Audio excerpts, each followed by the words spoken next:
Bismillahirrahmanirrahim. Alhamdulillah nahmaduhu wa nasta'inuhu wa nastaghfiruh wa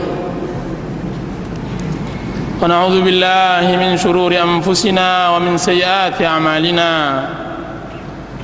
Man yahdihillahu fala mudilla lahu wa man yudlil fala hadiya lahu. أشهد أن لا إله إلا الله وحده لا شريك له وأن محمدا عبده ورسوله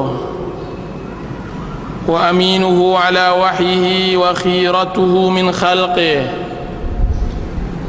وسفيره بينه وبين عباده المبعوث بالدين القويم والمنهج المستقيم أرسله الله رحمة للعالمين وإماما للمتقين وحجة على الخلائق أجمعين.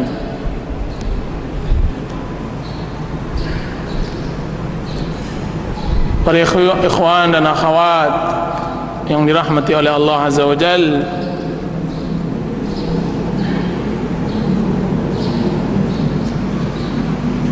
berbahagialah seorang muslim yang berjalan,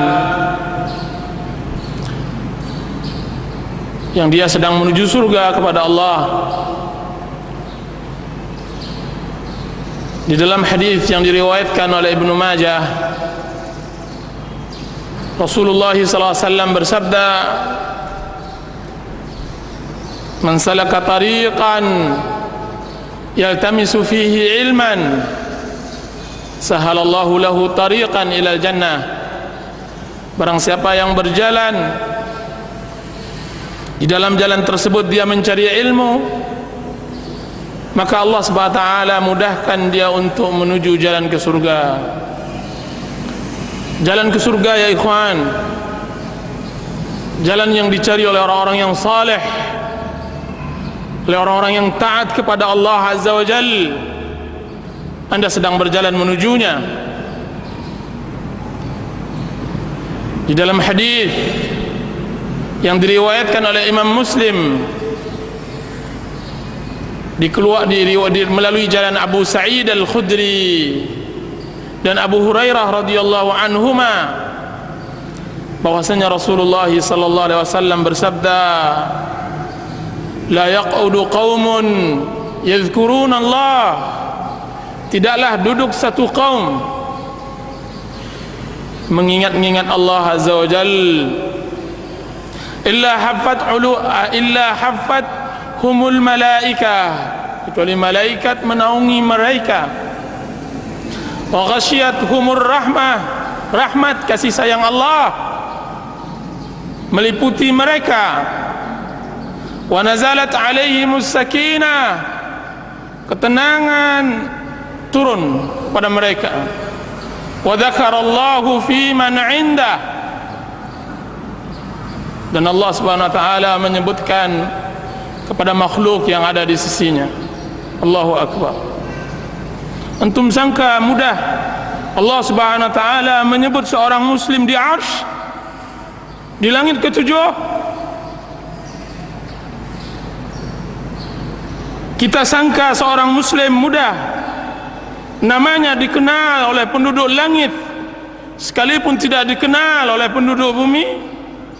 Rasulullah SAW bersabda, "Rubba ash'atha aghbar dhi timrain madfu'un bil abwab law aqsama 'ala Allah la abarra."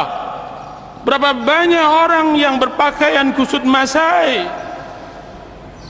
rambutnya yang tidak bersisir, memiliki hanya 2 helai pakaian. Ketika dia antri, dia harus ditolak karena dia tidak dikenal. Akan tetapi jika seandainya dia bersumpah atas nama Allah Azza wa Jalla, maka Allah Subhanahu wa taala kabulkan doanya. Apa peduli bagi seorang muslim namanya tidak dikenal oleh penduduk dunia, akan tapi namanya menggelegar di hadapan Allah Azza wa Jal.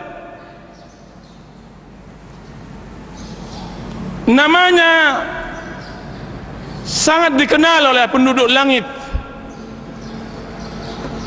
Sesungguhnya penuntut ilmu dan yang mengajarkan ilmu dikenal oleh seluruh alam. Seluruh alam mengenalnya. Rasulullah sallallahu alaihi wasallam bersabda, Inna Allah wa malaikatahu la yusalluna ala muallimin nas al khair. Sesungguhnya Allah dan malaikatnya, malaikat yang sangat besar, disebutkan bahwa Jibril sayapnya menutup ufuk, mendoakan kebaikan bagi orang-orang yang mengajarkan kebaikan kepada manusia. Hatta al-hitanu fil bahr, bagai sampai ikan hiu yang berada di lautan atau semut yang ada di dalam sarangnya mendoakan bertasbih bagi orang yang mengajarkan kebaikan dan mendengarkan kebaikan. Berbahagialah wahai kaum muslimin yang hadir, dan Rasulullah SAW telah memesankan kepada kami agar kami menyatakan kepada antum-antum yang hadir, ahlan wa sahlan bi talibi ilmin, selamat datang bagi penuntut ilmu, ilmu din, ilmu yang memberikan kebahagiaan di dunia dan memberikan kebahagiaan di akhirat, ilmu abadi, ilmu Allah yang dia telah sibukkan dirinya, sibukkan seluruh alam untuk belajar din, telah berganti generasi ke generasi, rasul kepada rasul yang lainnya menyibukkan pelajaran din. Kaum muslimin dan muslimat yang dirahmati oleh Allah Subhanahu wa taala, saya yakin hari ini ada usaha yang ditelantarkan, ada pekerjaan yang kita undurkan untuk bisa hadir di majlis ta'lim, ada waktu yang disisihkan untuk tidak bisa bercengkrama dengan keluarga dan anak-anak. Akan tetapi kita telah ikhlaskan itu untuk Allah Azza wa Jalla. Seorang muslim mengikhlaskan waktunya kepada Allah, alangkah nikmatnya hidup, alangkah bahagianya hidup untuk Allah. Hari ini saya datang ke majlis ta'lim hanya lillahi azza wa jal, la riya'an wala sum'ah, kan tapi saya berjalan untuk menuju surga. Berbahagialah langkah, berbahagialah kaki yang telah jalan menuju surga. Akan tapi yakinlah bahwa rezeki yang kita tunda tersebut bukan di tangan kita. Banyak orang-orang yang berletih, banyak orang-orang yang menghabiskan waktunya untuk mencari rezeki. Akan tapi dia tidak mengerti bahwa rezeki di sini, rezeki di majlis ta'lim. Bukankah di dalam majlis ta'lim turun rahmat Allah? Rezeki Allah turun bagi orang-orang yang kesulitan untuk dibayar uangnya, bagi orang-orang yang kesulitan untuk menagih hutang yang belum selesai. Datanglah ke majlis ta'lim. Sesungguhnya buhul rezeki ada di majlis ta'lim. Wa ghasyiyatuhumur rahmah, turunkan kepada mereka rahmat. Turun rahmat ya ikhwan, rahmat yang dia adalah buhul kebahagiaan. Mungkin seorang suami meninggalkan istrinya dalam keadaan marah, hatinya gundah, hatinya tidak tenang, kan tapi dia mencoba untuk hadir di majlis ta'lim ini untuk mendengarkan kalamullah dan kalam Rasulullah sallallahu alaihi wasallam. Daripada dia berangkat ke tempat-tempat maksiat, dia ingin bersempuh mendengarkan kalamullah di sini. Duduk majalasa qaumun fi baitin min buyutillah wa yatluna kitab Allah wa yatadarasuna fi ma bainahum. Tidaklah duduk satu kaum di rumah dari rumah Allah, dan ini adalah rumah Allah. Yatluna kitab Allah, dan kita sekarang sedang membaca kitab Allah Azza wa Jal. Wa yatadarasun, mempelajari, dan kita sekarang mempelajarinya. Kecuali turun ketenangan, ketenangan di sini ya ikhwan. Suatu hari seorang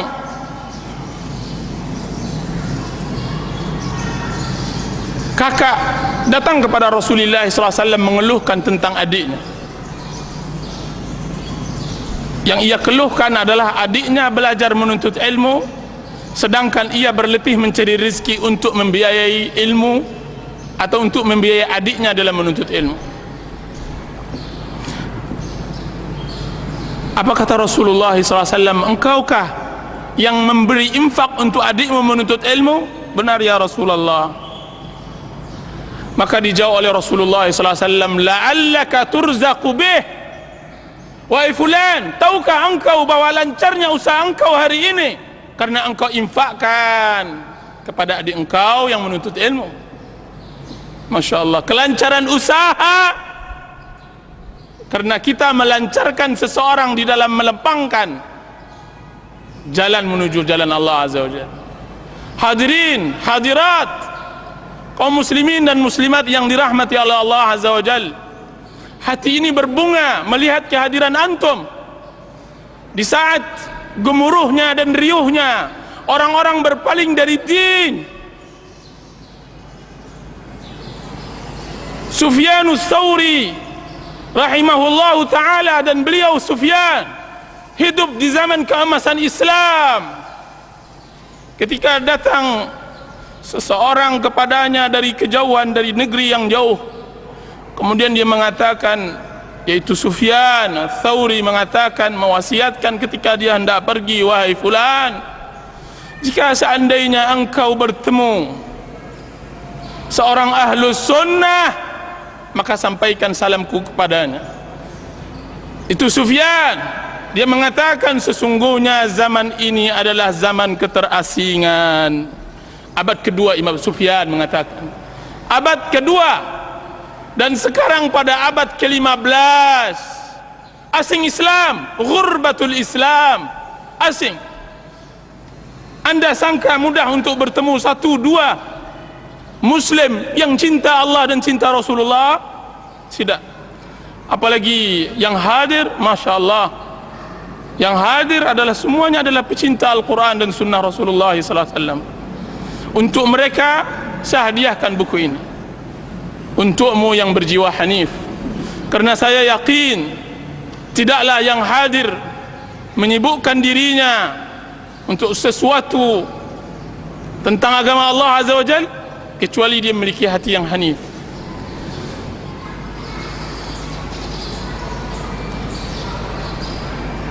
Kenapa saya mengarang buku ini? Untukmu yang berjiwa hanif. Saya berdakwah sudah hampir 5 tahun, dan saya banyak menemukan orang-orang yang Masya Allah hati mereka hati yang tunduk kepada Allah Azza wa Jalla. Suatu hari datang kepada mereka, kepada saya, orang yang seperti yang saya maksudkan buku ini untuknya, dan saya hadiahkan untuknya. Dia mengatakan, Ustaz, Rasulullah SAW berdakwah mengislamkan Bilal dan Suhaib dan Salmanul Farisi. Tidak butuh waktu 10 tahun, 20 tahun.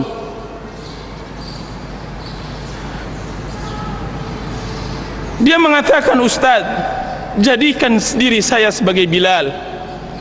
Ustaz, jadikan diri saya seperti Salmanul Farisi dan Suhaibur Rumi. Jadikan diri saya seperti sahabat Rasulullah sallallahu alaihi wasallam.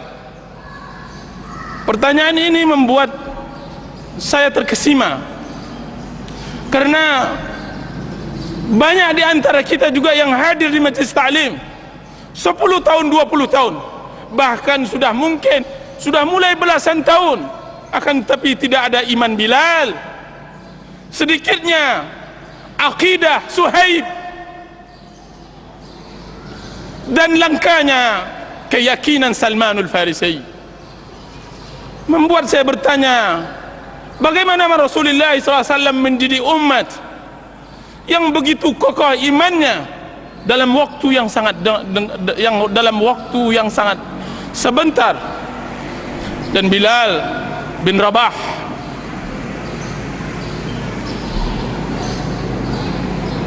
itu yang pertama. Satu lagi,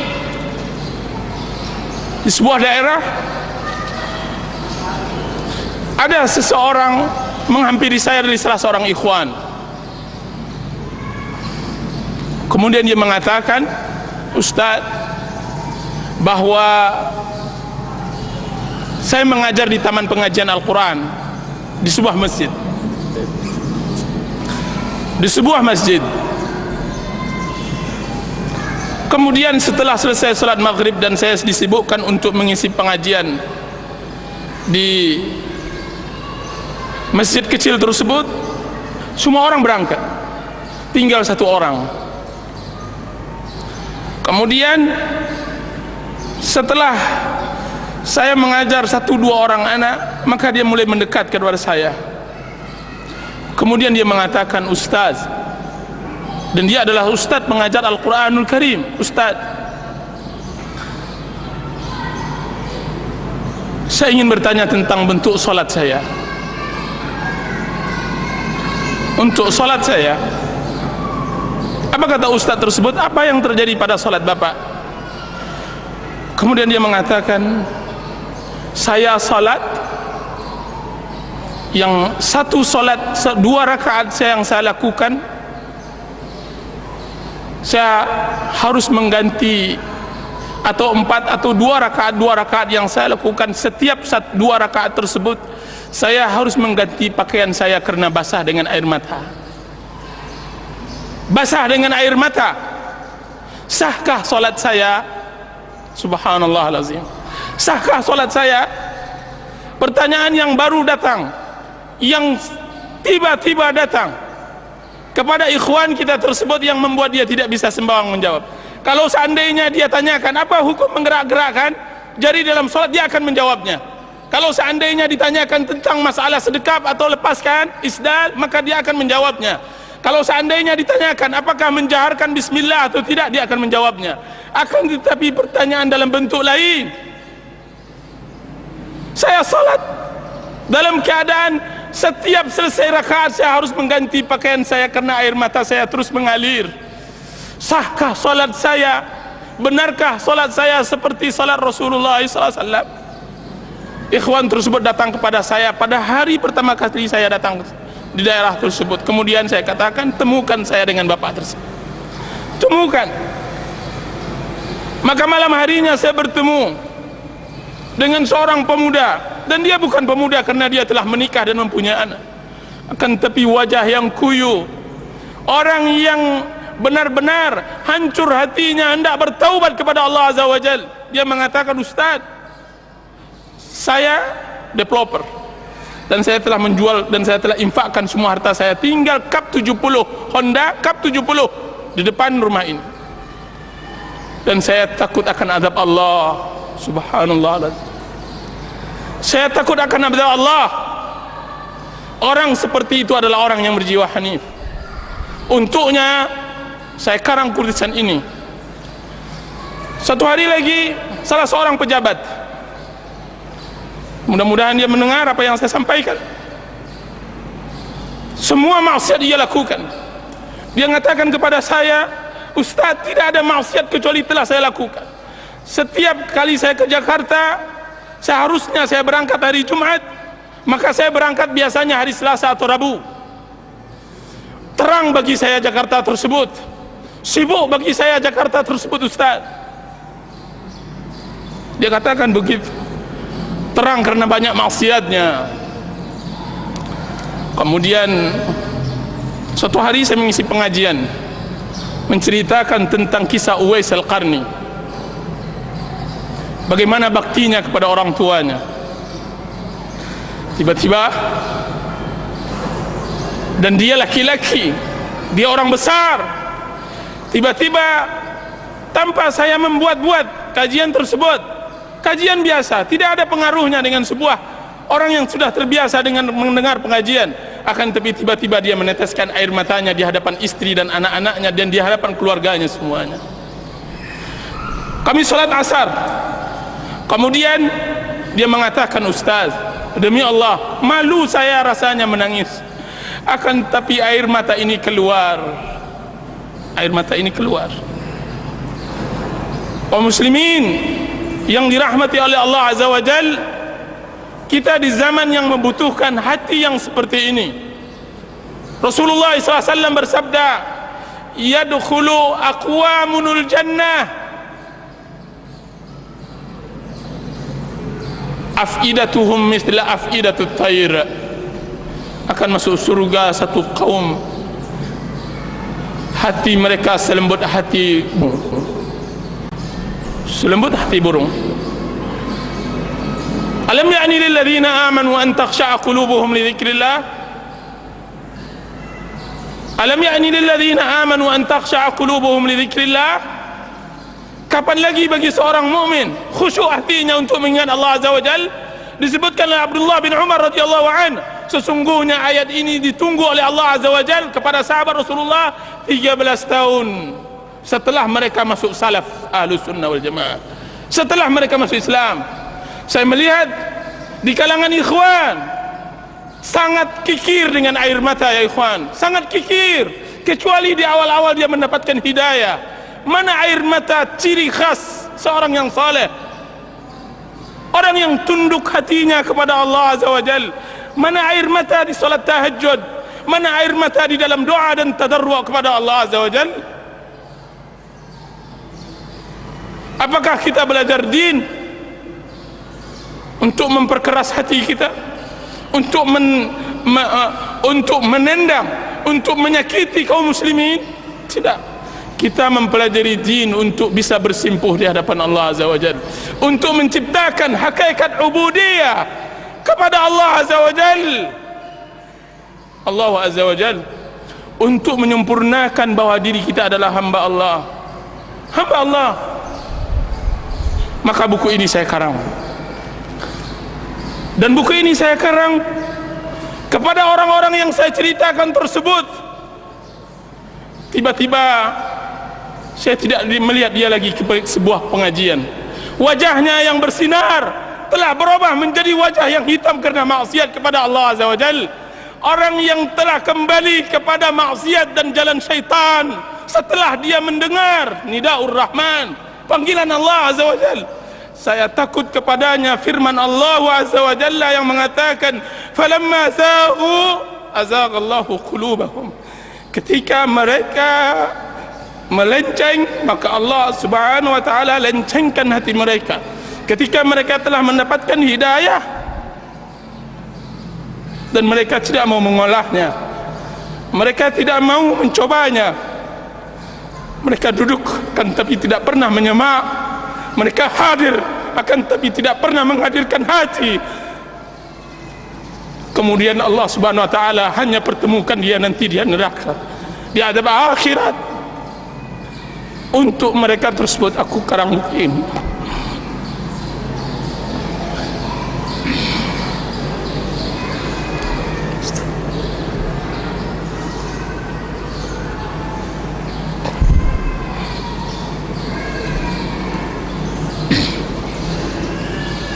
Para ikhwan dan akhwat yang dirahmati oleh Allah Azza wa Jalla, hadir di majlis ta'lim adalah kebahagiaan. Hadir duduk bersimpuh mendengarkan kalam Allah adalah kebahagiaan. Maka kita mulai mengkaji apa makna hanif. Saya sengajakan menyebutkan untukmu yang berjiwa hanif, apa yang disebut dengan makna hanif.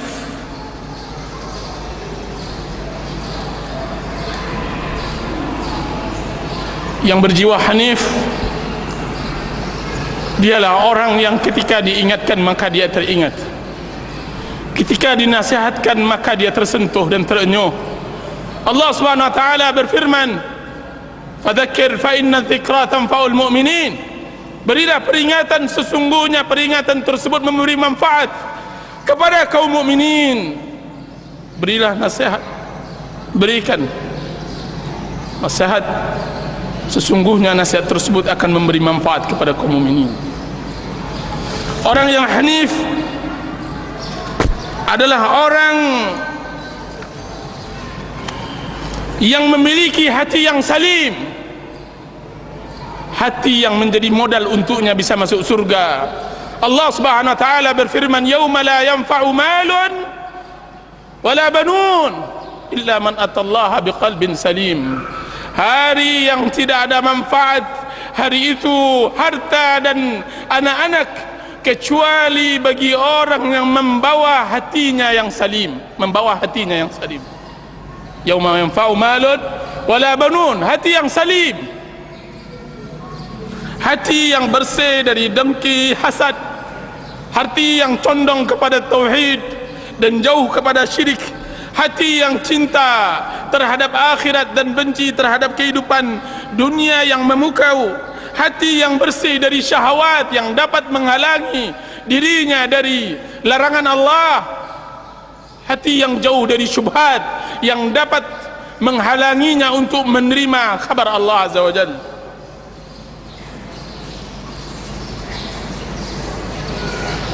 Orang yang berjiwa hanif adalah orang yang lembut hatinya, lembut,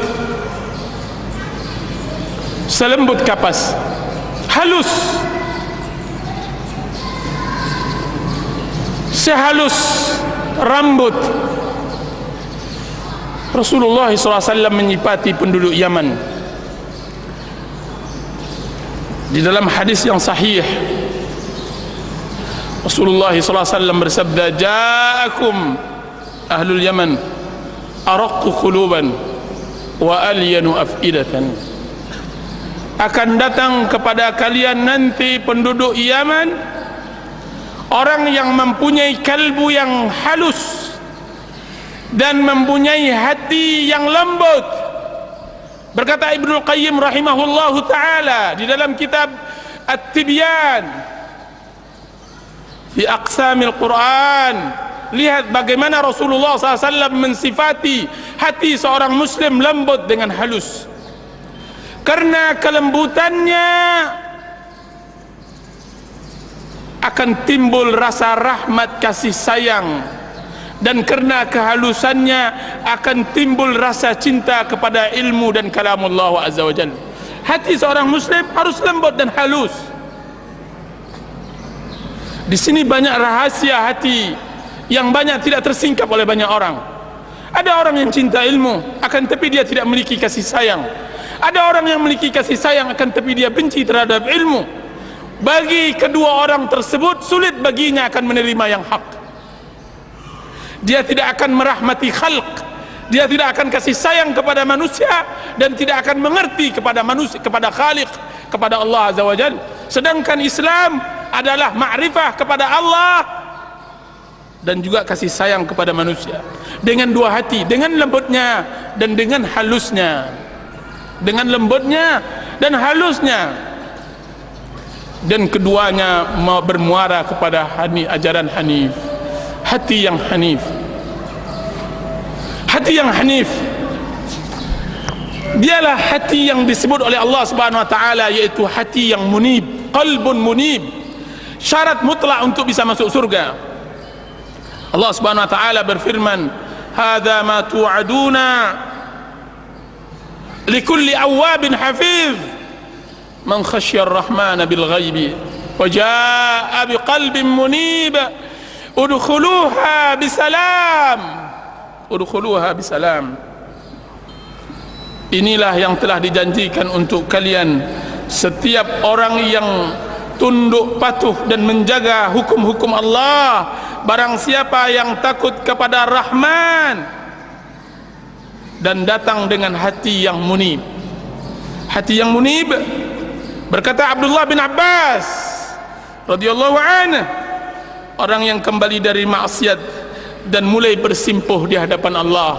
Ulang, awalnya dia fitrah, kembali dari maksiatnya hendak bersimpuh kembali kepada Allah. Ya Allah, ini hamba-Mu yang dahulunya melakukan maksiat, sekarang dia bersimpuh di hadapan-Mu mengakui semua kesalahan dan kekurangannya. Itu hanif. Itu yang disebut qalbun munib. Hati yang telah dipenuhi dengan kecintaan dan sangat sensitif terhadap kebenaran. Hati yang tersentuh terhadap kebenaran dan telah dipenuhi dengan kecintaan kepada Allah Azza wa Jalla.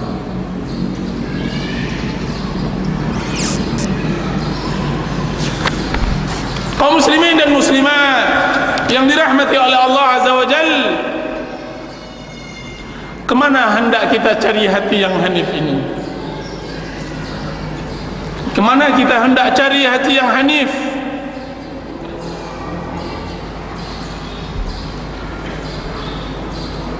Disebutkan oleh Ibnu Rajab rahimahullahu ta'ala di dalam kitab Jami' Al-Ulum wal Hikam, adalah salah seorang murid dari Dhunnun Al-Misri.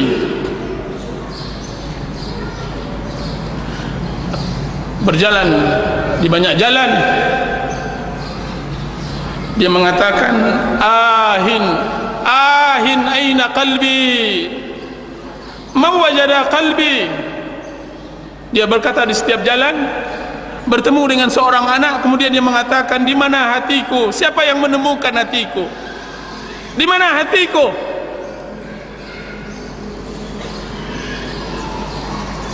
Karena agama mempunyai dasar adalah hati. Allah Subhanahu wa taala mengatakan, inna fi dzalika la dzikra liman kana lahu qalbun aw alqa as-sam'a wa huwa syahid. Sesungguhnya itu semua agama peringatan bagi orang yang memiliki hati. Setiap orang memiliki hati, akan tapi yang dimaksud oleh Allah hati yang salim, yang munib, dan dia mendengarkan dan dia menyaksikan. Mendengar, menyaksikan, memiliki hati. Sekarang pertanyaannya, kemana hendak kita cari hati tersebut? Sebagaimana tukang sampah mencari sampah, dan dia bukan sampah, dia adalah nikmat yang paling besar. Jika seandainya kita seorang muslim, tentu kita akan cari hati tersebut.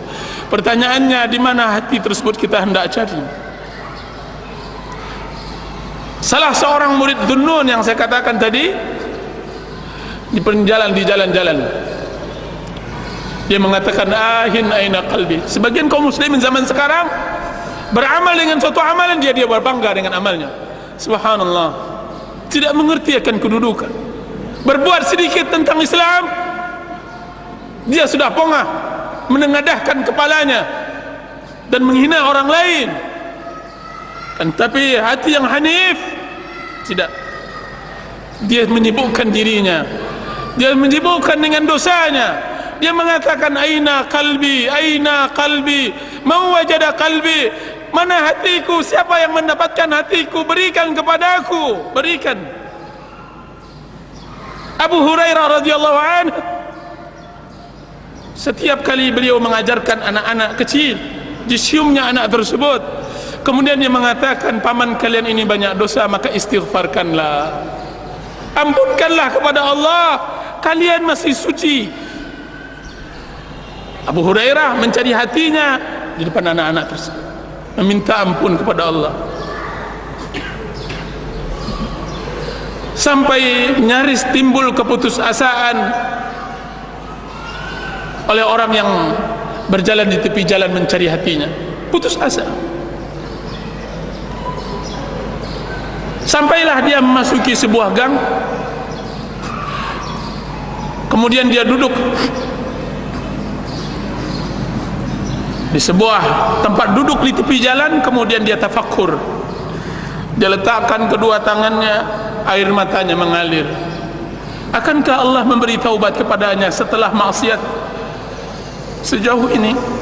Akankah Allah Subhanahu wa taala memberikan pengampunan kepadanya, dan dia adalah hamba Allah sepanjang masanya melawan Allah dengan maksiat dan pembangkangannya kepada Allah? Nyaris dia berputus asa. Tiba-tiba terdengar kegaduhan di dalam rumah, bertengkar. Terdengar suara keras sang ibu memarahi anaknya. Dia terbangun dari sebuah pemikirannya tadi. Terbangun. Seorang ibu memarahkan anaknya yang kecil, umur 4 tahun. Tiba-tiba pintu belakang rumah dibuka oleh ibunya tersebut. Kemudian anaknya tersebut diusirnya. Kemudian dihempaskannya pintu tersebut sampai berbunyi keras. Kemudian dia katakan, "Enyahlah engkau wahai anak durhaka, pergilah engkau dari rumahku. Jangan tempati lagi ibu, jangan sebutlah ibu-ibu ini ibumu. Jauhlah dari engkau, anak engkau adalah anak pembangkang, pelaku maksiat." Anak umur 4 tahun. Kemudian anak tersebut menangis, mencoba pergi ke tepi-tepi gang agar dia dapat singgah. Akan tapi anak tersebut, kemana hendak dia berlindung lagi? Kemana dia akan menetap? Kemana dia akan menginap malam? Maka dia balik lagi ke rumahnya. Kemudian ditempelkannya pipinya ke pintu tersebut. Kemudian dia mengatakan, ahli ibadah ini melihat tingkah laku anak tersebut. Kemudian anak tersebut mengatakan, "Ya ummah, ya ummah, wahai ibu, man yaftahu liyal babu idza ughliqat babaka anni, idza aghlaqti babaka anni." Wahai ibu, pintu mana lagi yang bisa terbuka untukku jika seandainya pintumu telah tertutup untukku? Tidak ada lagi. Pintu mana yang bisa menutup, yang akan terbuka untukku jika seandainya pintumu telah tertutup bagi? Wahai ibu, siapa pula yang dapat mendekatkan dirinya kepadaku jika seandainya bukan engkau? Wahai ibu, jika siapa lagi yang dapat menyayangiku jika seandainya engkau telah murka kepadaku? Anak tersebut kemudian dia terjatuh di tanah tersebut. Kemudian dia letakkan pipinya di tanah tersebut. Kemudian dia menangis. Dia menangis untuk dibukakan pintu, dan dia tidak akan berbuat lagi kesalahan. Dia tidak akan kembali lagi kepada perbuatannya yang lama. Sang ibu mendengar ucapan sang anak, siapa ibunya? Siapa ibu yang begitu keras hatinya sehingga dia tidak mendengar teriakan dan tangisan sang anak? Maka sang ibu tersebut melihat di celah-celah rumah papannya tersebut, dilihatnya perlakuan anaknya tersebut. Tidak sampai hatinya, tidak tega. Kemudian dibukakan pintunya olehnya. Kemudian anaknya tersebut diangkatnya. Kemudian dibersihkannya pipinya dari tanah dan debu. Kemudian dipeluknya. Kemudian dia mengatakan, "Wahai penyejuk pandanganku, siapa pula yang tidak tersentuh dengan ucapan? Siapa ibu yang mengusir anaknya? Wahai anakku, sebutkan." Tidak ada ibu yang mengusir. Akan tetapi engkau telah berbuat kesalahan, dan ibu akan memaafkan. Kau telah berbuat kesalahan, ibu memaafkanmu. Kemudian apa kata abid ahli ibadah tersebut? "Al-an wajada qalbi." Sekarang baru saya dapatkan hatiku. Sekarang aku temukan hatiku. Sekarang saya temukan hatiku. Saya dapat, saya peroleh. Kiranya begitulah kita seorang muslim bermuamalah kepada Allah. Siapa yang dapat membuka pintu jika seandainya pintu Allah sudah tertutup? Siapa yang dapat memberikan kasih sayang jika seandainya Allah telah murka? Siapa pula yang memberikan pembelaian, rahmat dan maghfirahnya jika seandainya Allah Subhanahu wa taala telah melaknat kita? Nauzubillah. Nauzubillah. Maka carilah hati-hati yang hanif di tempat-tempat yang seperti itu, ya ikhwan.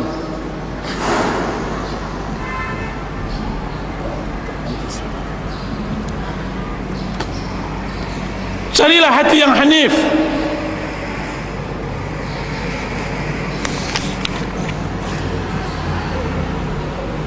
Ditumpukan hati-hati yang kehidupannya selalu dirundung sengsara. Carilah hati yang hanif, di hati para fuqara dan para masakin. Cobalah bergaul dengan mereka, dekati mereka, selami kehidupan mereka. Sesungguhnya Rasulullah SAW bersabda, "Ubghuni du'afaakum," carikan aku orang-orang fakir di antara kalian. "Innama turzaquna wa tunsaruna bidu'afaikum," sesungguhnya kalian dimenangkan dan diberi rezeki karena orang-orang lemah di antara kalian. Carilah hati-hati yang hanif pada jiwa-jiwa yang ringkih, jiwa-jiwa yang tertunduk karena kefakiran dan kemiskinan, selami kehidupan dan kesusahan dan kesedihan mereka. Aliri air mata mereka, pahamkan bahwa mereka tidak memiliki harta dan kedudukan. Mereka itu akan dapatkan hati yang hanif di sana. Disebutkan di dalam riwayat lain bahwa sesungguhnya kalian dimenangkan oleh Allah dengan orang-orang lemah dengan doa mereka. Karena doa si fakir, doa orang-orang yang merana adalah seindah-indah doa, seindah-indah doa.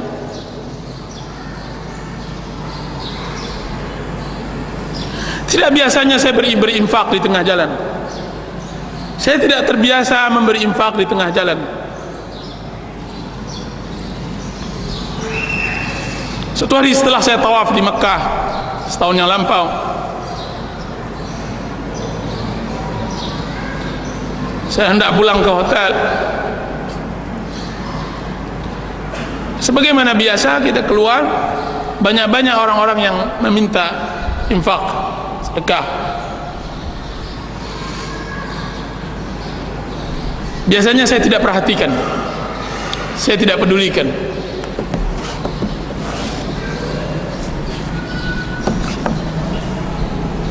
Saya tidak pedulikan. Tiba-tiba ada seorang ibu yang mengatakan ke telinga saya, "Bunaya ummah Palestiniyah." Dia bilang, "Anakku, ibu Palestin, datang dari Palestin." Saya berpaling menghadapnya, kemudian saya berikan apa yang saya miliki dari harta. Nasallallahu al-ikhlas, walaupun sedikit. Saya bilang pada dia, "Ibu, tolong doakan, doakan." Tahukah antum siapa yang berbahagia waktu itu? Yang berbahagia adalah saya, karena Rasulullah SAW yang mengatakan, "Al-yadul ulya khairun min al-yadis sufla." Tangan yang di atas lebih berbahagia dari tangan yang di bawah, lebih baik dan lebih berbahagia. Saya bisa berikan kepadanya, saya berbahagia. Saya berinfak kepadanya, saya bisa berbahagia.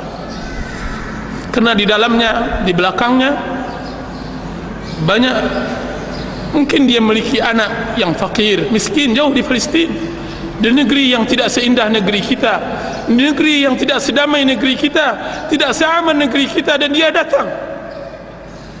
Bertambah rasanya jiwa iman, keimanan. Telusurilah orang-orang seperti itu, berilah. Satu hari saya di Cirebon, saya tidak biasanya naik taksi, saya biasanya naik becak.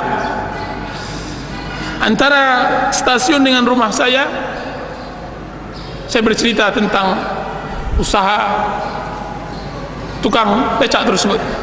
Sudah berapa hari ini dia peroleh? Dia mengatakan, "Saya baru mendapatkan 7.500. Waktu itu telah pukul 10 malam, dan dia tinggal daerah yang jauh. 7.500. Upah saya antara stasiun dengan rumah 5.000 rupiah. Saya katakan, apakah anda salat?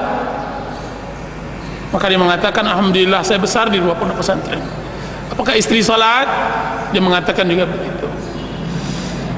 Ta'araf, kenali kehidupan mereka, ikhwan. Kemudian saya berikan uang hanya 20.000 rupiah. Akan tetapi dengan 20.000 tersebut tangan saya diciuminya, kemudian air matanya mengalir.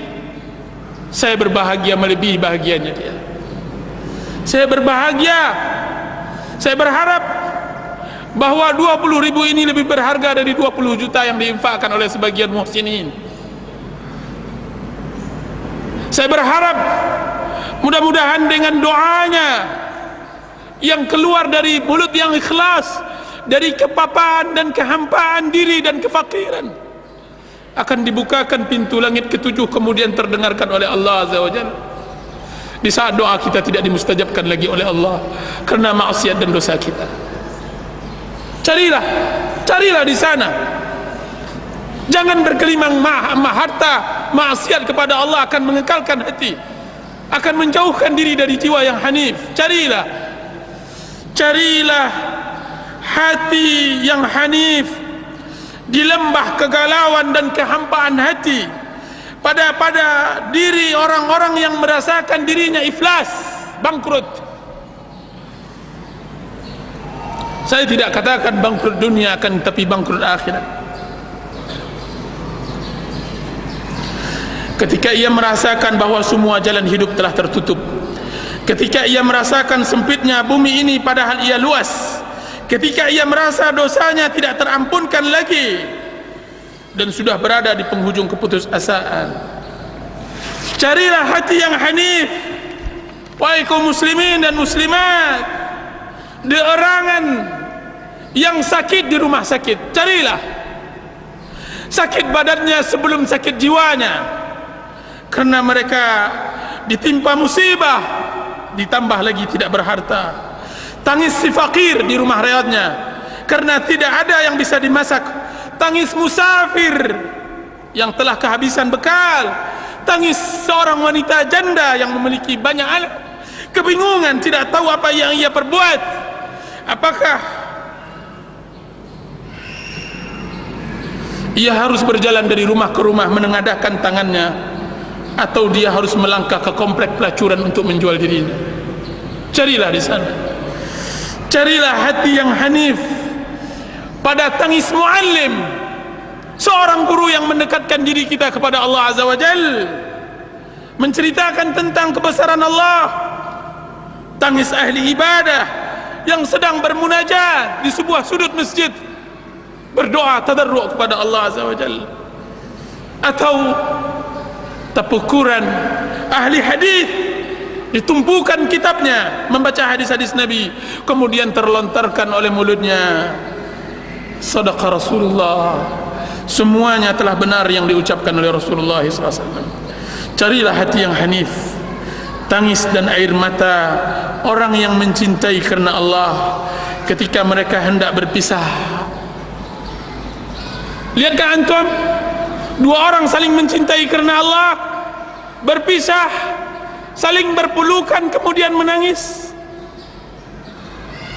Rajulani tahabbani fillah, dua orang yang saling mencintai karena Allah.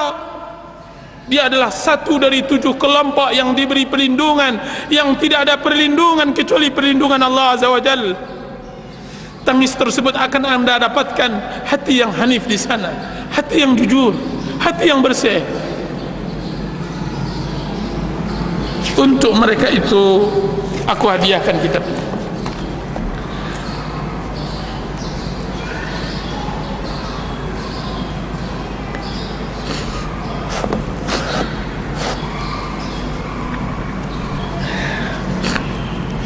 Kitab ini saya bagi 2 pembahasan.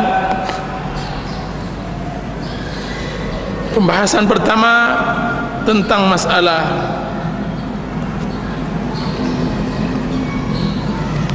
sifat-sifat hati yang hanif, sifat-sifat manusia yang mendapatkan hidayah kepada Allah, dan yang kedua mencari agama yang benar. Mudah-mudahan cukup waktu bagi kita untuk menyelesaikannya.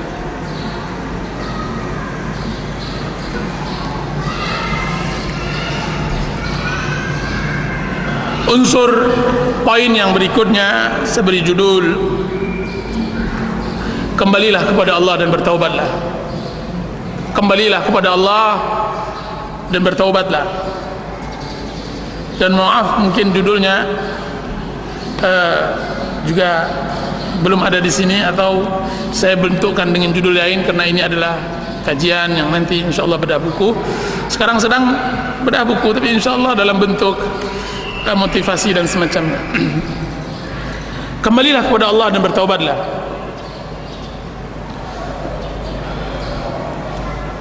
Para ikhwan dan akhwat yang dirahmati oleh Allah Subhanahu wa taala, semua manusia ingin bahagia. Semua manusia ingin bahagia. Orang-orang yang letih mencari dunia ingin bahagia. Orang-orang yang menyangka bahwa bahagia ada di kedudukan, maka mereka berletih kepadanya, ingin bahagia. Tapi tahukah kita bahwa kebahagiaan itu bukan di dalam saku? Kebahagiaan tidak masuk di dalam bantal sarung, di sarung bantal. Kebahagiaan tidak ada di dalam tas. Kebahagiaan ada di dalam hati. Kalaulah seandainya kebahagiaan ini bisa dikenyangkan dengan makanan yang nikmat, kita akan tumpuk-tumpukkan makanan nikmat ini dalam hati. Kalau kebahagiaan ini bisa kita dapatkan dengan mencurahkan emas dan perak, maka akan kita masakkan emas dan perak tersebut, maka kemudian kita masukkan ke dalam hati kita. Akan tetapi kebahagiaan tersebut jauh di dalam. Dan tahukah antum bahwa bertaubat kepada Allah adalah kebahagiaan? Allah Subhanahu wa taala berfirman, "Wa tubu ila Allahi jami'an ayyuhal mu'minuna la'allakum tuflihun." Bertaubatlah semuanya wahai kaum mukminin. Taubat yang dipanggil bukan pelaku maksiat, akan tapi orang-orang beriman. Bertaubatlah. Untuk apa kami bertaubat ya Allah? Untuk apa? Allah mengatakan la'allakum tuflihun, agar kalian berbahagia. Jadi bertaubat adalah berbahagia. Taubat adalah berbahagia.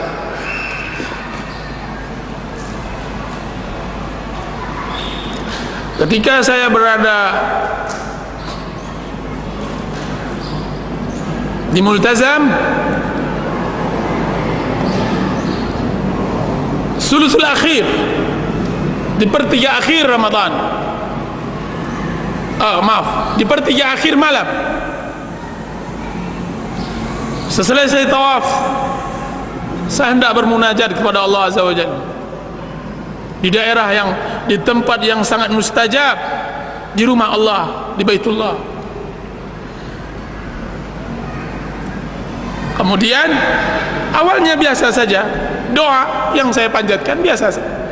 Tiba-tiba datang seseorang yang berdoa kepada Allah seperti seorang ibu kehilangan anaknya di masa gempa atau di musim tsunami.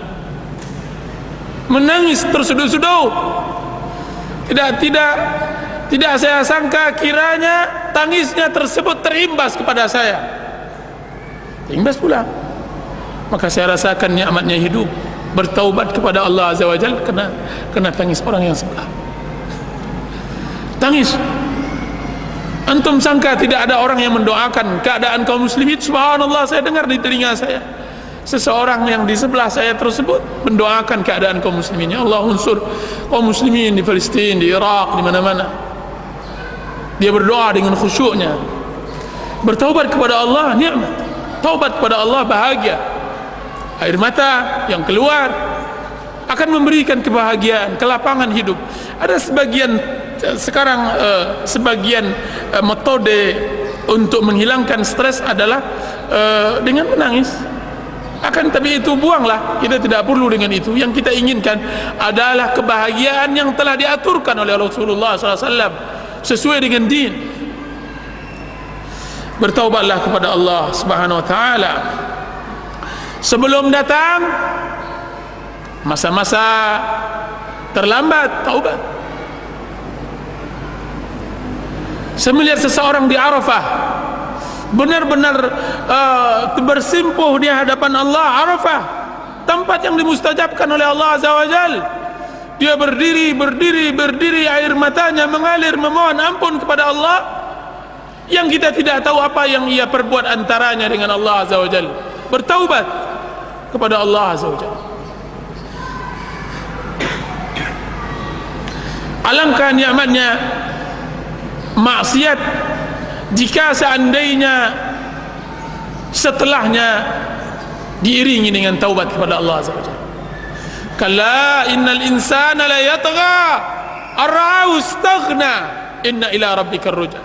Ketahuilah demi Allah, tidak sama sekali manusia benar-benar melampaui batas ketika dia melihat dirinya merasa cukup, ketika dia berada puncak-puncak kesombongannya, tiba-tiba dia kembali kepada Allah. Inna ila rabbikar ruj'a. Sesungguhnya kepada Rabbnya lah dia kembali. Dia bersimpuh seperti seorang hamba yang berusaha menjadi majikan, kemudian dia luluh di hadapan majikan. Dzat al-Qahhar, al-Khaliq, ar-Razzaq. Setelah itu dia ditangkap oleh pengawal majikan tersebut, ditendang, kemudian diikat, dibelenggu, kemudian disujudkan kepada majikannya. Kemudian dia mengatakan, ampunkan diriku ya majikan, ya Allah, dari semua dosa-dosa. Aku Fir'aun, cuma Fir'aun lebih berani dari diriku. Fir'aun berani mengucapkan ana rabbukumul a'la dengan lisannya, dan dia adalah pemberani. Aku adalah Tuhanmu yang tertinggi, dan aku adalah orang yang pengecut. Aku tidak berani mengucapkannya, akan tapi perbuatan dan hati dan lisan mengarahkan bahwa seakan-akan aku adalah Tuhan.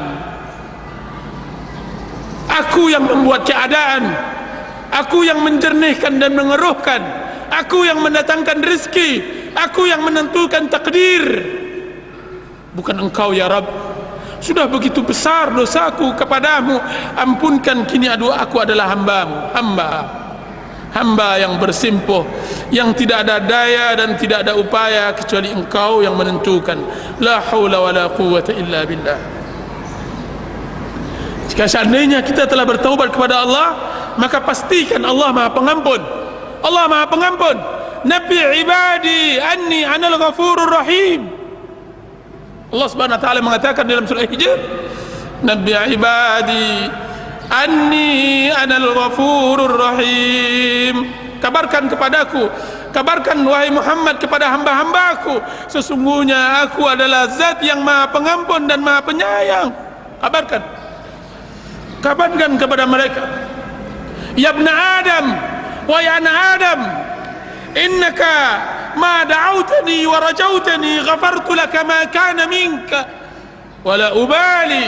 Wahai anak Adam, selagi engkau berdoa kepadaku, berharap kepadaku, meminta ampun kepadaku, maka aku tidak peduli dengan apa yang engkau miliki dari maksiat kepada Allah SWT. Selagi engkau berdoa dan bersimpuh, maka aku tidak peduli. Ya ibn Adam, lau balagat dhunubuka anana as-sama'.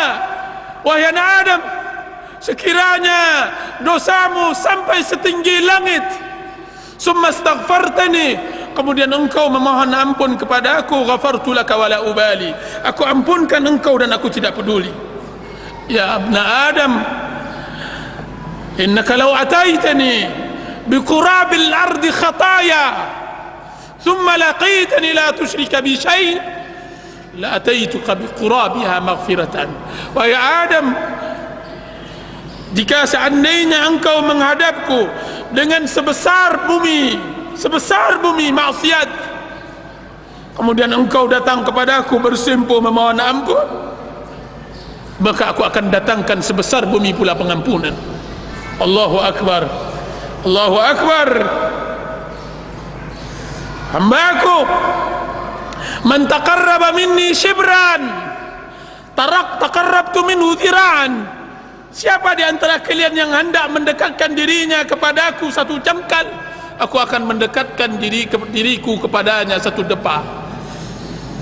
Wa man atani yamshi ataitu harwala. Siapa yang datang kepadaku berjalan, aku akan mendatanginya berlari. Ibadi, hamba-hambaku, sesungguhnya aku membentangkan tanganku untuk memaafkan seseorang yang melakukan maksiat pada malam harinya, orang yang beristighfar pada malam hari, dan aku membentangkan tanganku pada siang hari untuk pelaku maksiat yang melakukan maksiat pada malam hari. Allahu Akbar.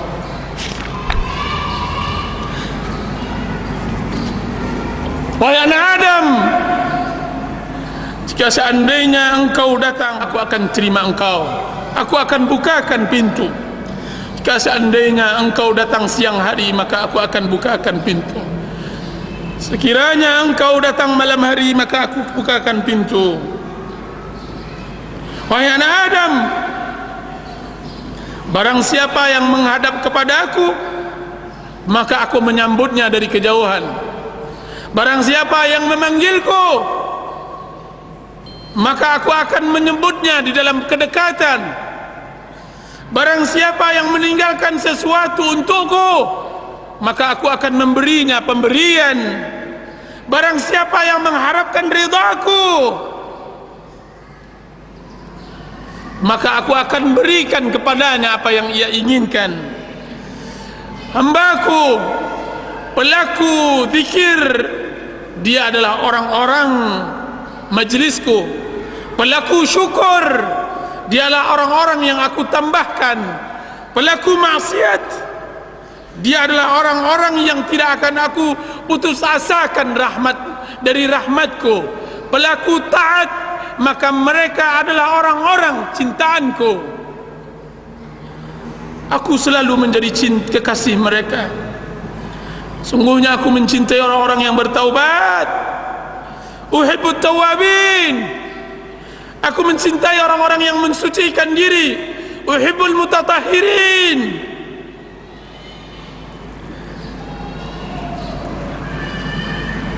Jika seandainya mereka bertaubat, jika seandainya mereka tidak bertaubat, maka aku adalah tabib mereka. Aku akan timpakan kepada mereka musibah yang dapat mengurangi maksiat mereka. Itu nukilan dari apa yang disebutkan oleh Ibnu Qayyim rahimahullah di dalam kitab Zadul Ma'ad.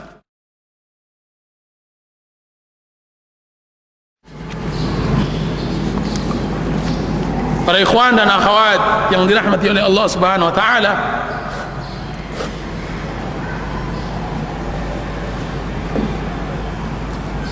jujurlah dalam bertaubat. Usduq at-taubat ma Allah. Jujurlah di dalam bertaubat kepada Allah.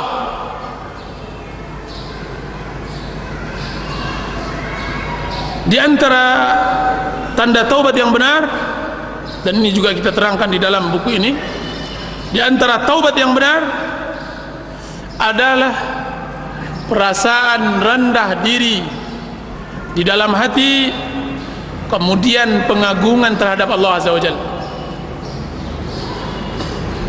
Orang yang jujur bertaubat kepada Allah adalah orang yang menyempurnakan ibadahnya kepada Allah.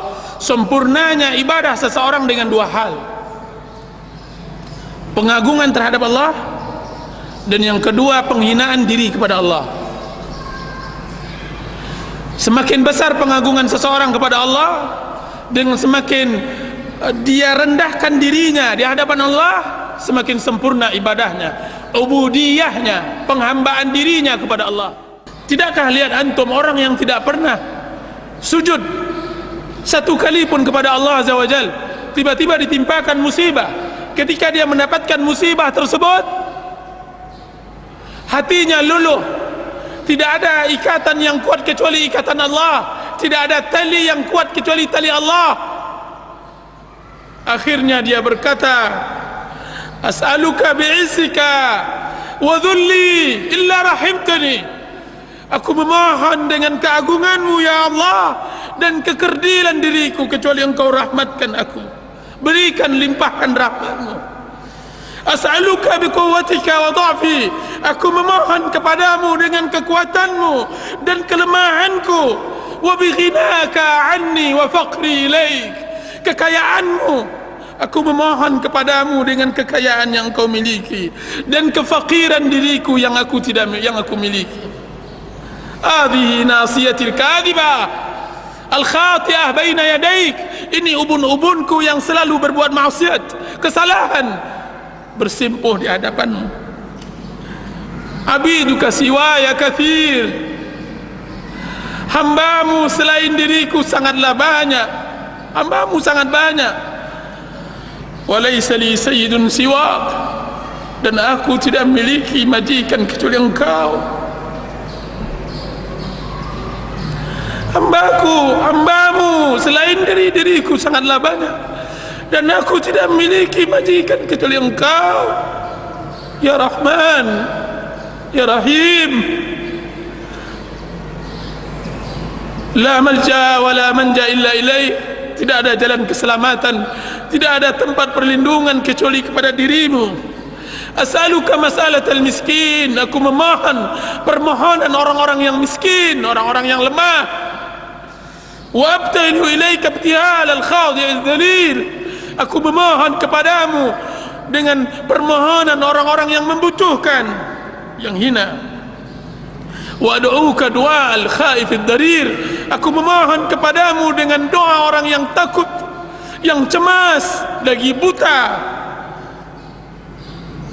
Permohonan yang telah tunduk hatinya, yang telah jatuh air matanya, yang telah benar-benar bersimpuh dirinya.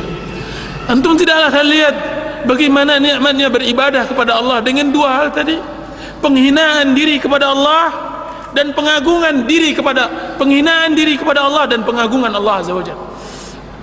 Periksalah seluruh doa di dalam sunnah Rasulullah, di dalam Al-Quran dan hadis, maka kedua-duanya ada dalam hal itu.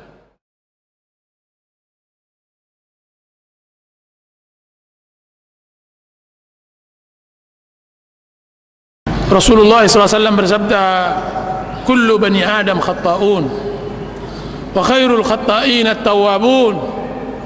Setiap anak Adam berdosa, dan setiap yang berdosa hendaklah bertaubat kepada Allah Azza wa Jalla. Dosa dan maksiat adalah tabiat manusia. Siapa yang bisa bersih dari dosa kecuali yang dimaksumkan oleh Allah Subhanahu wa taala dari kalangan nabi dan rasul? Allah Subhanahu wa taala, Rasulullah SAW bersabda, "Lau lam tudhnibu la dhahaba Allahu bikum wa la atallahu biqaumin mudhnibin summa yastaghfiruna rabbahum faghfara lahum." Jika seandainya kalian tidak berdosa, maka Allah Subhanahu wa taala akan buang kalian, dan akan Allah datangkan orang-orang yang berdosa, kemudian dia beristighfar kepada Allah, kemudian Allah ampunkan mereka. Jika seandainya kita tidak berdosa, bagaimana Allah Subhanahu wa taala menampakkan kasih sayangnya kepada kita? Jika seandainya kita tidak berdosa, bagaimana Allah Subhanahu wa taala memberikan rahmat, fadl, keutamaannya pada manusia? Jika seandainya kita tidak berdosa, bagaimana nikmatnya bermunajat kepada Allah?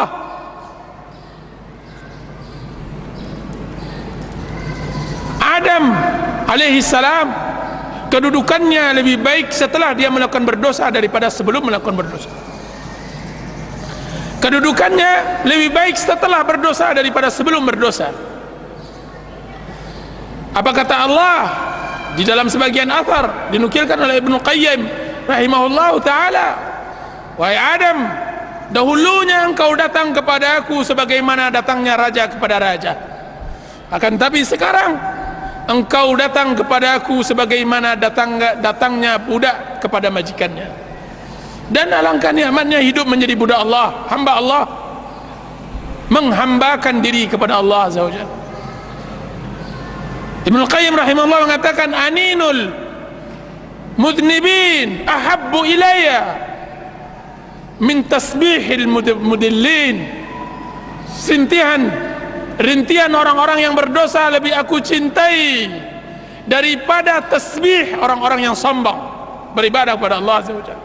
Orang-orang yang sombong, dia bertasbih, lebih hebat lagi tangisan orang yang melakukan dosa. Ibnu Qayyim rahimahullah juga mengatakan di dalam kitab Wabilus Sayyid, berapa banyak dosa seseorang mengantarkannya kepada surga, dan berapa banyak pula maksiat dosa pahala seseorang atau amal saleh seseorang mengantarkannya kepada neraka. Amal baik seseorang mengantarkannya kepada neraka. Kenapa? Karena ketika seorang hamba melakukan maksiat kepada Allah, dia bawakan dirinya bahwa dia adalah orang yang berdosa, hamba yang seharusnya beribadah, memenuhi dirinya dengan cinta, tunduk, tawakal. Sekarang dia telah berpaling, kemudian dia kembali bertaubat, bersimpuh, bertawakal, bermunajat kepada Allah, dan dengan dosanya tersebut, melalui dosanya tersebut, dia bisa bermuamalah di dalam ibadahnya kepada Allah, maka memasukkan dia ke surga. Ghamidiyah yang datang kepada Rasulullah sallallahu alaihi wasallam, yang dia mengatakan, ya Rasulullah, inni zanaitu fatahhirni. Ya Rasulullah, inni hubla minaz zina fatahhirni. Ya Rasulullah, sungguhnya aku hamil, sesungguhnya aku hamil dari zina, maka sucikan diriku. Ghamidiyah. Terus apa yang terjadi? Rasulullah SAW menolak, tidak melihat. Datang lagi wanita tersebut, dia mengatakan, ya Rasulullah, tahirni, sucikan diriku. Balik lagi dia ke sini, dia sucikan. Ya Rasulullah, saya mengerti bahwa engkau akan menolakku sebagaimana engkau tolak Ma'iz. Rasulullah SAW menolak Ma'iz. Apa kata Rasulullah SAW? Tidak, aku tidak akan tegakkan sampai engkau melahirkan. 9 bulan Ghamidiyah tersebut dipecut oleh maksiatnya, dibelut oleh zina dan perbuatan fahishahnya kepada Allah Azza wa Jalla. Akan tapi pecutan maksiat tersebut mengantarkannya untuk bertaubat kepada Allah. 9 bulan dia datang lagi kepada Rasulullah, dia bawa bayi tersebut, kemudian dia mengatakan, ya Rasulullah, ini bayi saya, anal mar'atul lati ji'tuka wa kuntu hubla minaz zina. Akulah wanita yang dahulunya datang kepada engkau yang mengatakan aku berzina, kemudian sucikan aku. Ini dia anakku ya Rasulullah, sucikan diriku. Panas maksiat masih membakarnya, hararatul maksiyah masih membakarnya, sehingga dia terus terpaku atas maksiat tersebut dan bertaubat kepada Allah. Apa kata Rasulullah?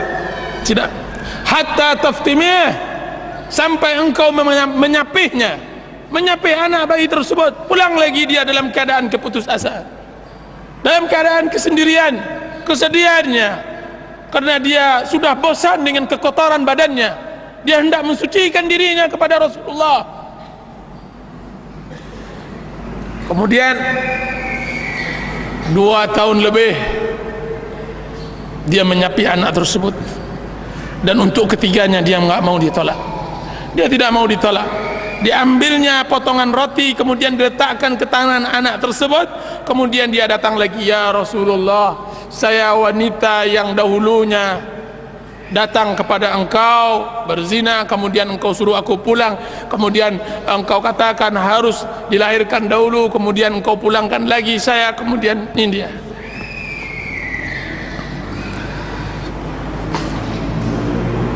Apa kata Rasulullah SAW? Periksa dia, apakah dia mempunyai junun, gila, semacamnya. Kemudian ditegakkan kepadanya had.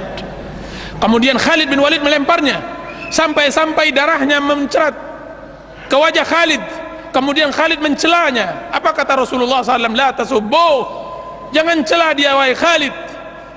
Laqad tabat taubatan law wasi'at law tabat law tuqsamu ala law yuqsamu ala ahli al-madinati la wasi'atuhum.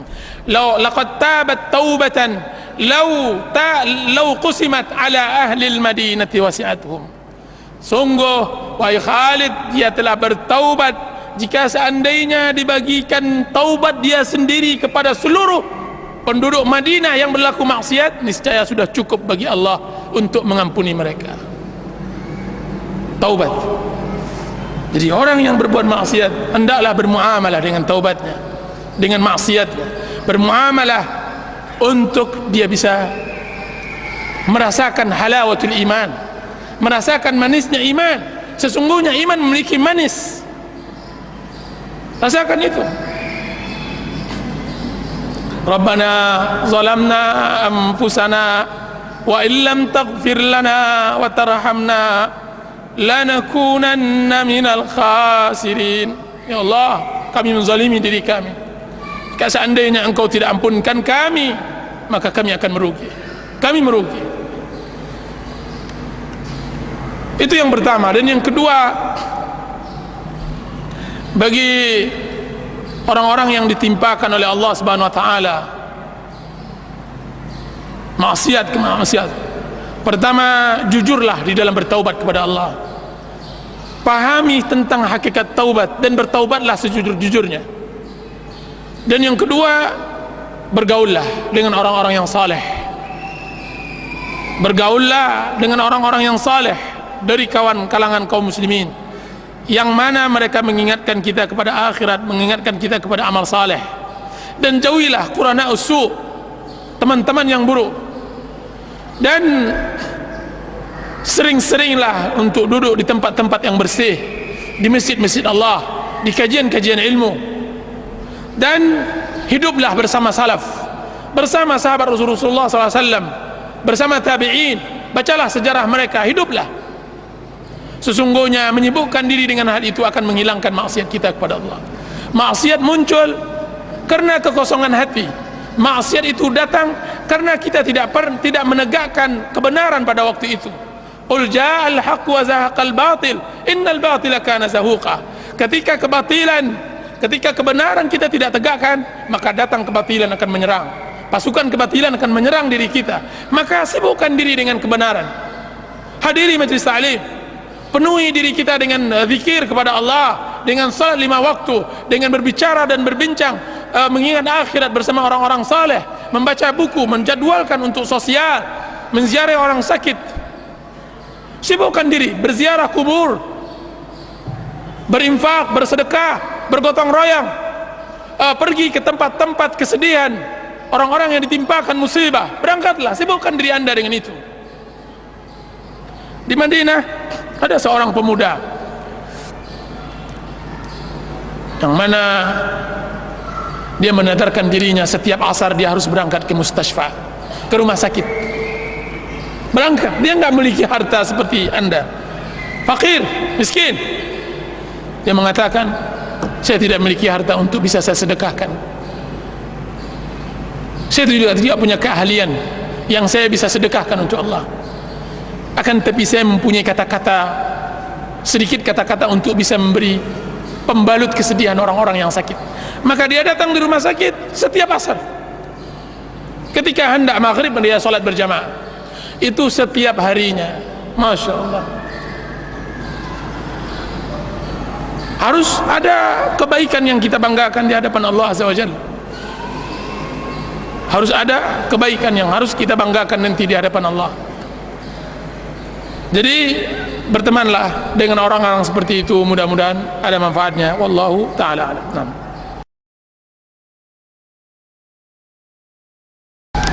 Pertama saya katakan bahwa waktu-waktu yang mustajab ketika kita hendak belajar beribadah, saya mengatakan belajar beribadah dari doa. Belajarlah kita beribadah dari doa, kemudian kita tingkatkan dari salat dan semacamnya. Sulit kita salat khusyuk, dan dia adalah zaman akhir. Bagaimana Rasulullah SAW katakan akan datang nanti di akhir zaman, sebanyak itu orang salat, sebanyak itu pula yang tidak ada yang khusyuk, sebanyak itu pula yang tidak khusyuk. Bagaimana khusyuk? Hati masih kuat ikatannya dengan dunia, dengan harta. Maka jika seandainya kita mulai dari doa, maka alangkah mudahnya untuk belajar beribadah dari doa. Maka cari waktu-waktu yang mustajab. Ibnu Qayyim rahimahullah mengatakan, orang yang berdoa persis seperti orang yang memanah.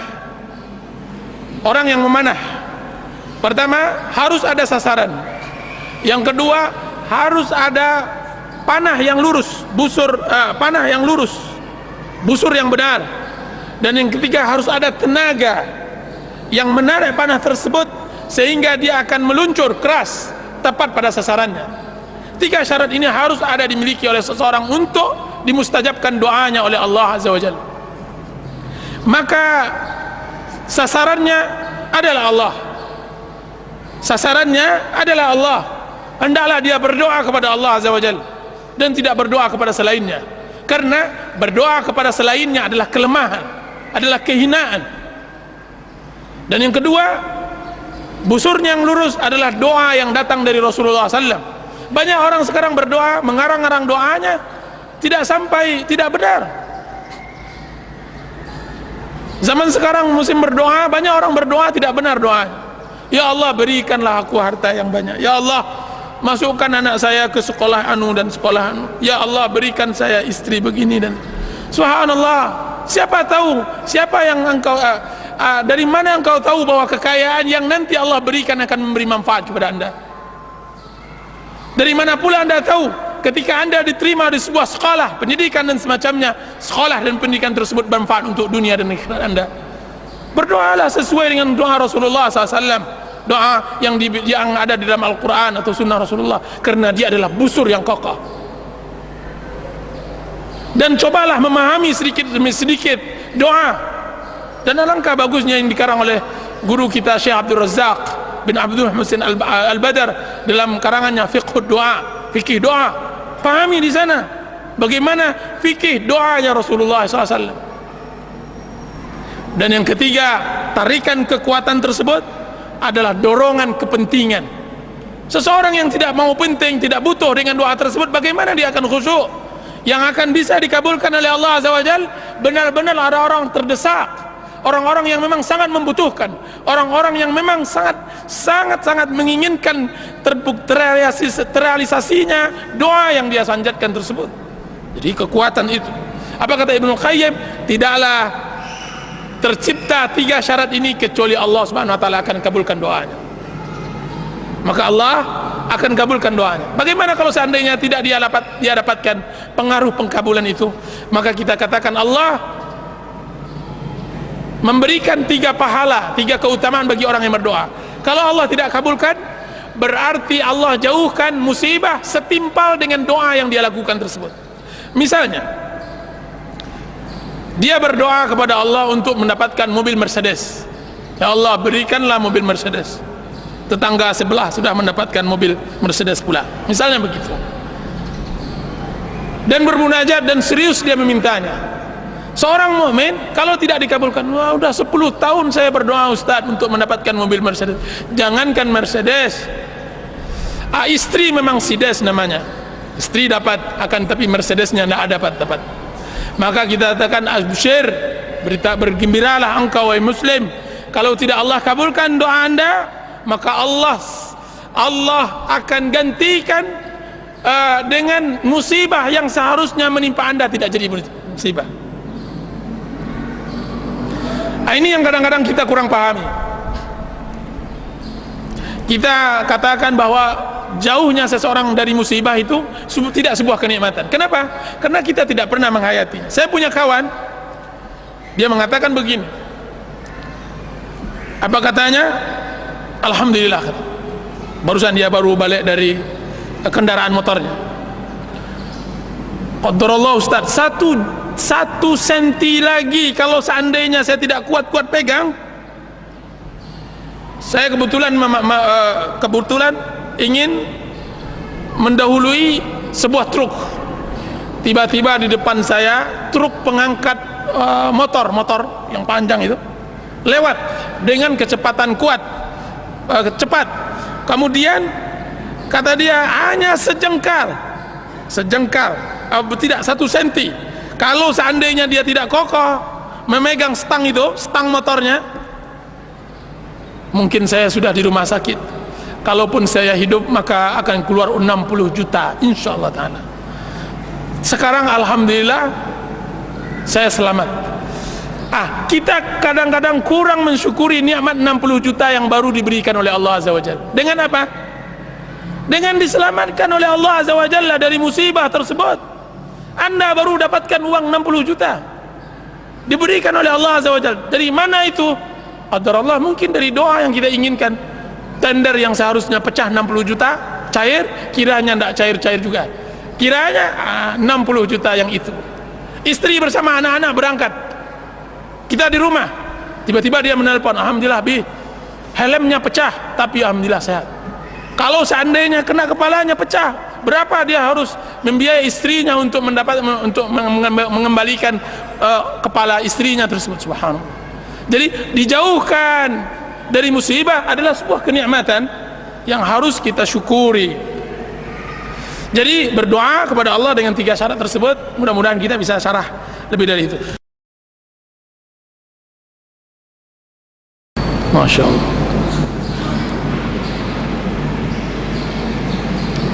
Apa kata Ibnu Qayyim? Sungguhnya maksiat bermula dari mata. Ketika mata dibuka, maka nampaklah semua hal. Maka dia akan letih sendiri untuk menyelesaikan apa yang ia nampakkan. Mata ini ketika dia melihat semuanya, maka dia akan letih. Dan mata harus dijaga sebagaimana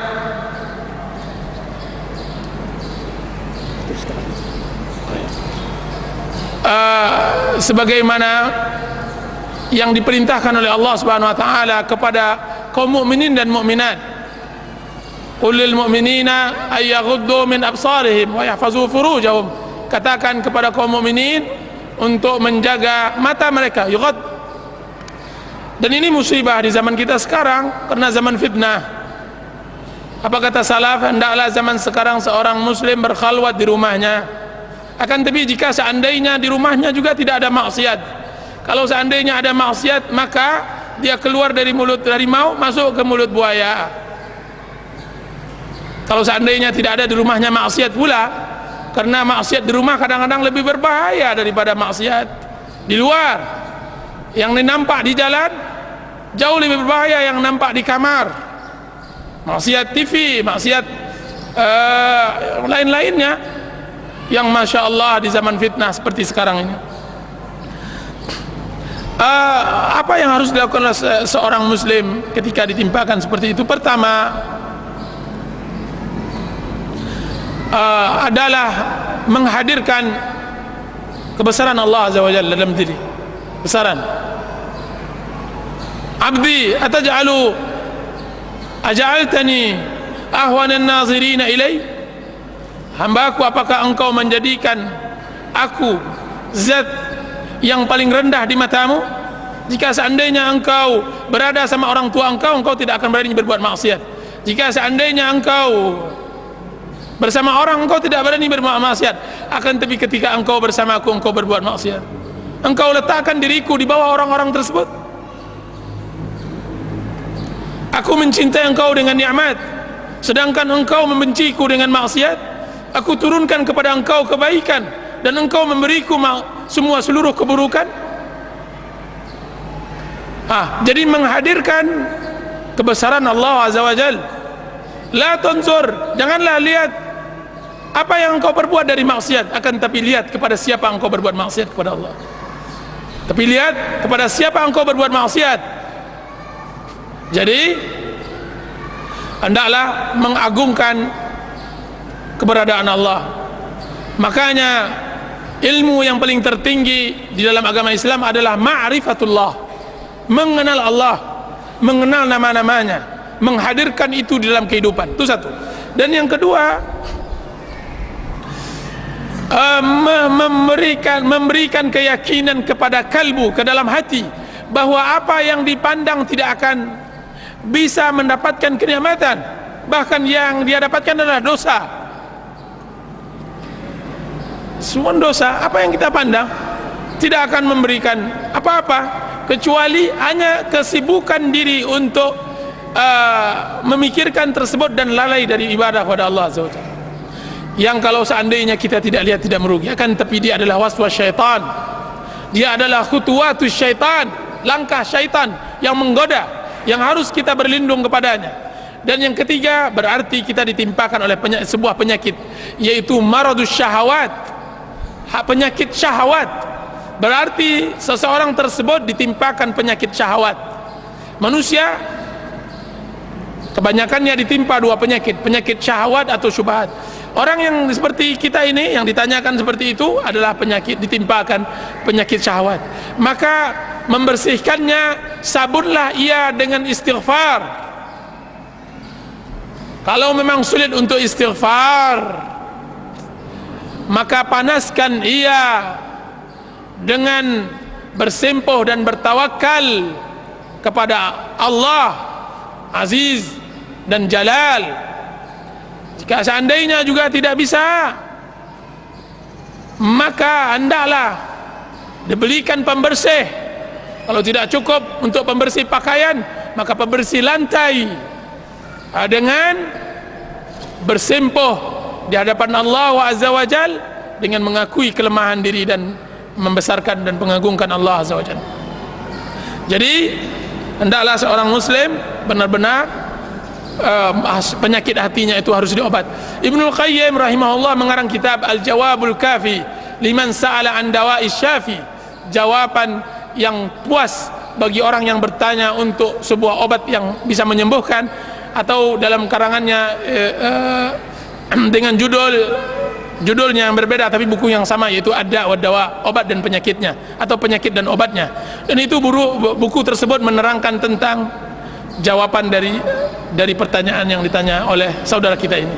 Wallahu ta'ala alam. Hendaklah dibaca buku itu.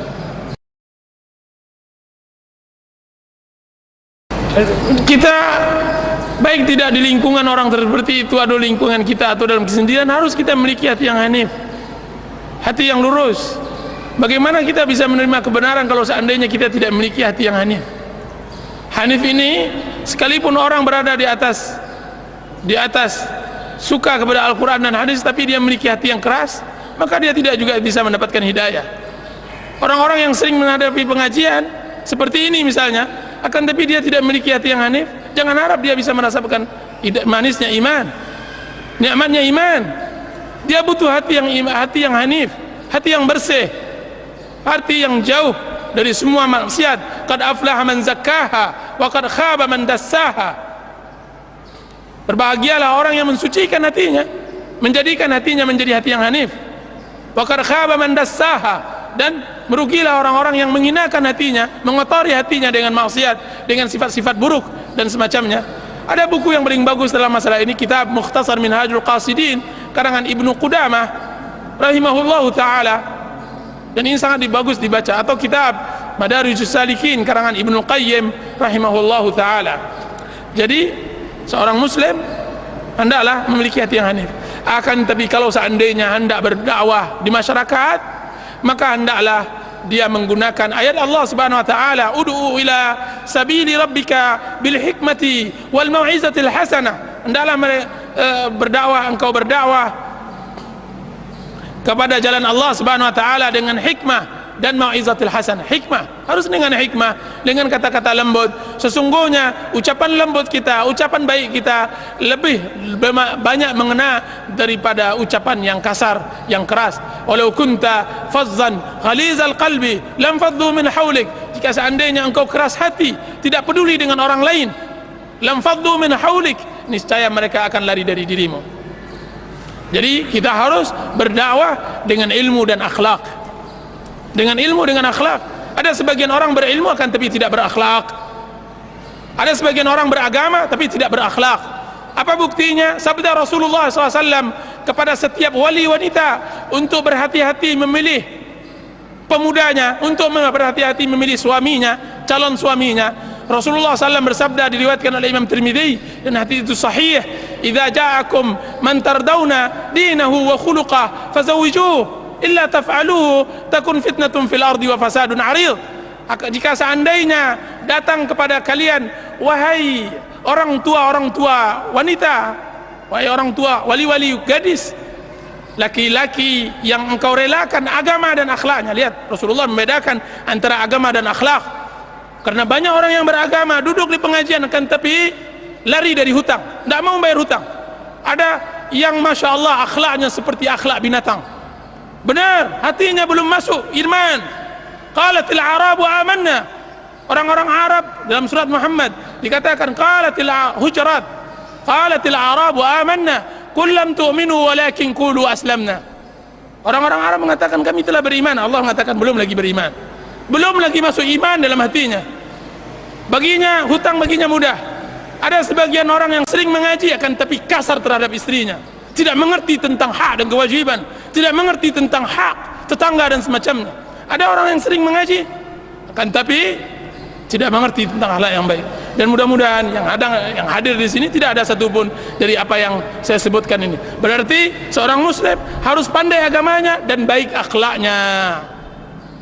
Ada seorang wanita datang kepada saya, sekarang saya baru tahu ya Ustaz, menyesal saya memilih laki-laki yang masya Allah. Saya lihat penampilannya sunnah, multazim, akan tapi demi Allah dia tidak pernah membahagiakan satu hari dalam hidup saya. Dia hanya bisa mengerti menuntut, dia hanya bisa mengerti meminta, kan tapi tidak pernah memberi. Dia hanya bisa mengerti memukul, kan tapi tidak pernah maafkan. Dia hanya bisa mengerti apa untuknya, kan tapi tidak pernah apa antasnya. Dan ini akhlak yang tidak baik. Dan ini harus kita robah. Dengan apa? Dengan hati yang bersih. Perbaiki akhlak kita, perbaiki agama kita. Mudah-mudahan Allah Subhanahu wa taala merahmati kita. Wallahu taala alam. Yang kita takutkan adalah su'ul khatimah, ya ikhwan. Su'ul khatimah diriwayatkan oleh Abu Dawud dan disebutkan di dalam kitab Jami' Ulum wal Hikam karangan Ibnu Rajab, hadis sahih yang juga diriwayatkan oleh Imam Bukhari dalam kitab Adabul Mufrad, bahwasanya Rasulullah SAW bersabda, "Inna ahadakum la ya'malu bi amali ahli jannah hatta la yakunu bainahu wa bainal jannati illa dhira' fayasbiqu alaihi alkitab fayamalu bi amali ahli an-nar fayadkhuluha." Sesungguhnya salah seorang kalian beramal dengan amalan penduduk surga, kemudian kitab mendahulinya, kemudian membuat dia beramal untuk sehingga antaranya dengan surga tersebut hanya sebatas tinggal satu depa lagi, sampai kitab menentukan lain kepadanya, kemudian dia beramal dengan penduduk neraka, kemudian dia masuk neraka tersebut. Wa inna ahadakum la ya'malu bi amali ahli an-nar hatta la yakunu bainahu wa bainal an-nar illa dhira'. Sungguhnya salah seorang kalian beramal dengan amalan penduduk neraka sampai antaranya dengan neraka tersebut hanya tinggal satu depa, satu jengkal masuk neraka.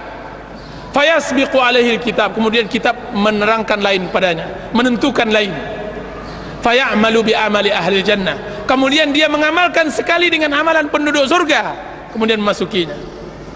Disebutkan tambahan riwayat tersebut oleh Imam Bukhari dalam kitab Adul Mufrad, beliau mengatakan fima yabdu linnas, kiranya orang yang pertama yang beramal dengan amalan surga dan akhirnya masuk neraka itu adalah orang yang beramal tapi tidak dalam hati. hanya untuk nampak oleh manusia, tidak pernah sepenuh hatinya. Salatnya hanya ketika dilihat oleh orang, tidak pernah khusyuk, tidak pernah hadir. Kajiannya hanya sungkan, hanya karena hendak bertemu dengan kawan-kawan, kan, tapi tidak hanya untuk menyempit-nyempitkan bumi saja, hanya memperbanyak bilangan, akan tapi tidak menambah kualitas. Ini orang yang beramal seperti ini tidak baik. Dia adalah sampah bumi, sampah bumi, dan ini berbahaya. Ikhwan, kita beragama Islam harus dari hati, harus dari hati. Datang ke sini harus dengan hati. Jika seandainya hati ini tidak baik, maka tidak baiklah. Inna fil jasadi mudghah, sesungguhnya di dalam jasad itu ada satu gumpalan. Idza saluhat saluhal jasadu kullu. Jika seandainya dia baik, baik pula semuanya. Jadi kalau seandainya tidak mau mendapatkan su'ul khatimah, maka hendaklah beramal ikhlas kepada Allah. Dan alangkah sulitnya ikhlas, alangkah sulitnya ikhlas. Dan yang kedua, beramallah berbaik, berbuat baiklah. Apa kata Allah Subhanahu wa taala? Wa amma man saddaqa wa amma man bakhila wastaghna wa kadzdzaba bil husna fasanuyassiruhu lil usra. Siapa yang bakhil, siapa yang merasakan dirinya cukup di dalam hidupnya, berarti kami akan susahkan hidupnya, akan jadikan dia sulul khatimah. Wa amma man a'ta wattaqa wa saddaqa bil husna, sedangkan orang yang memberi, bersedekah dan bertakwa dan mempercayai hari akhirat, kami akan mudahkan untuknya kebaikan. Berarti kita beramal hari ini, hadir di majelis ta'lim hari ini untuk mendapatkan husnul khatimah, agar dimudahkan oleh Allah Subhanahu wa taala. Apa kata Sufyanus Tsauri ketika beliau hendak meninggal? Ketika datang anak-anak cucunya, apa katanya? Diamlah kalian. Ketika ditanya kepada oleh cucu-cucunya, wahai ayah, kenapa engkau menangis? Wahai kakek, kenapa engkau menangis? Apa kata cucunya tersebut? Wahai ayah, kenapa engkau menangis sedangkan engkau imam, engkau ulama? Apa kata Sufyanus Tsauri? Diamlah kalian. Sesungguhnya keletihan hari-hari itu untuk menunggu hari-hari ini. Keletihan hari-hari itu untuk menunggu hari ini, yaitu husnul khatimah, untuk mendapatkan husnul khatimah. Keletihan kita hari ini untuk mendapatkan husnul khatimah. Dan kita mohon kepada Allah agar Allah Subhanahu wa taala berikan kita hidup husnul khatimah. Jangan mati di atas maksiat kepada Allah Azza wa Jalla, agar memudahkan kita untuk bisa menerima kebenaran, membawa ubun-ubun kita kepada kebenaran.